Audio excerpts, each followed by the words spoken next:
तुम कोई ऑर्डर वाला है या पेमेंट वाला है, तुम उसका फोन नहीं उठाओगे, बहाने बनाओगे, हम बीमार हैं, इतने दिन से बीमार हैं, अस्पताल में बीमार हैं, और वह तुम्हारे दरवाजे पर खड़ा है। बेटे ने दरवाजा खोला, वो उसने कह दिया पापा ऊपर है। आपके प्रति उसकी क्या मानसिकता रहेगी?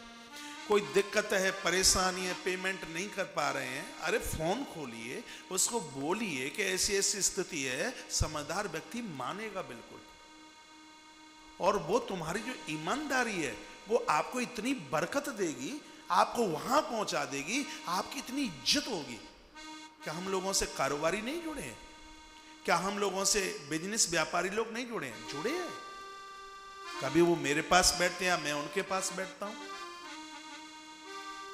तो मेरी उनकी चर्चा होती है। चीका में सोम प्रकाश जिंदल जी, एक बार उनका टेलीफोन आया, कहा महाराज जी एक मैं व्यापार करना चाह रहा था और मुझे लोगों ने सलाह दी यह व्यापार कर लो, तो मैंने कहा कि मेरे गुरुजी ने यह कहा है जो तौल करके कम दिया जाए ऐसा व्यापार मत करना, जिस वस्तु में मिलावट किया जाए ऐसा व्यापार मत करना। और मैंने उस व्यापार को स्वीकार नहीं किया। मैंने कहा तो रोटियों में कभी कमी नहीं आएगी।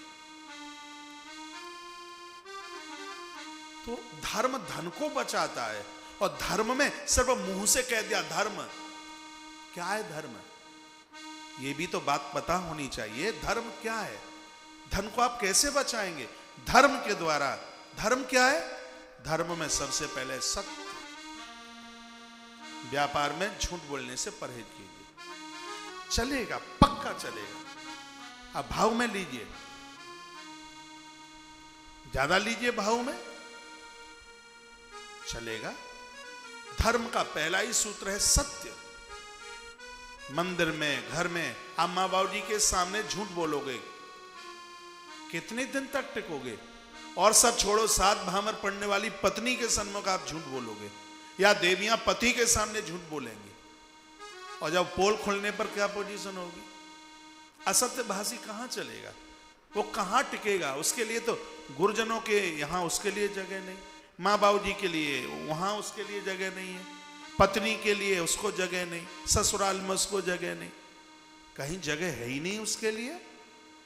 तो इस धर्म के लिए सबसे पहले सत्यभाषी बनिए। व्यापार को बढ़ाने के लिए, वृद्धि के लिए, ग्राहक का हृदय जीतने के लिए सत्य बोलिए। लोग दौड़ते हुए आएंगे कि वहां मिलावट नहीं होती, वहां चीटिंग नहीं होती, उस जगह पर लोग दौड़ के आएंगे। सरकार आपको बहुत कुछ दे रही है, लोन की व्यवस्था कर रही है और तमाम व्यवस्थाएं कर रही है। देश को आगे बढ़ाने में व्यापारियों का बहुत बड़ा हाथ है।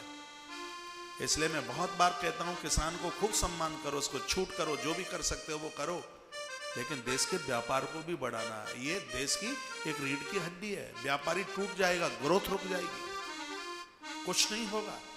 व्यापारी बहुत टैक्स देता है जिससे ये सब कुछ चलता है।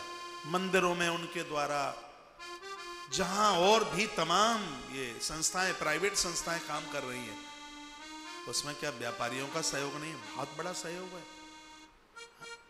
कर्मचारियों का सहयोग नहीं है? बहुत बड़ा सहयोग होता है। इस प्रकृति में जो यहां आया, यहां हर व्यक्ति का सहयोग है। तो क्या सुंदर सूत्र है। सबसे पहला है जिसका नाम है सत्य, ठीक है, और दूसरा अहिंसा, लड़िए मत। आपके यहां नौकर नहीं टिकेंगे। कोई सज्जन मुझे बोल रहे थे महाराज जी मेरे यहां ड्राइवर नहीं रुकता, मैनेजर नहीं रुकता, यहां तक चौकीदार नहीं रुकता। मैंने कहा सेठ जी ये सब कमी नौकरों में ही नहीं, थोड़ा अपने आप में भी। तब पत्नी ने कहा महाराज जी इतने चिड़चिड़े हैं, जाते ही दुकान पर सबको गाली देते हैं, तो कोई रुकेगा कैसे? मैं रुकने को तैयार नहीं हूं, लेकिन मुझे तो रुकना पड़ रहा है।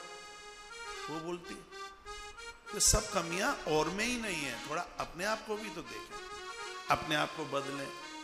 तो यहां हिंसा, अपना स्वभाव ठीक कर लीजिए, हिंसात्मक स्थिति ना हो, नकारात्मक ऊर्जा को खत्म कीजिए। आपका धर्म बढ़ेगा, और धर्म बढ़ेगा तो धन बढ़ेगा। आचार्य चाणक्य कहते हैं कि धन की रक्षा होगी। अब ये कई सूत्र के ऊपर बात चल रही है।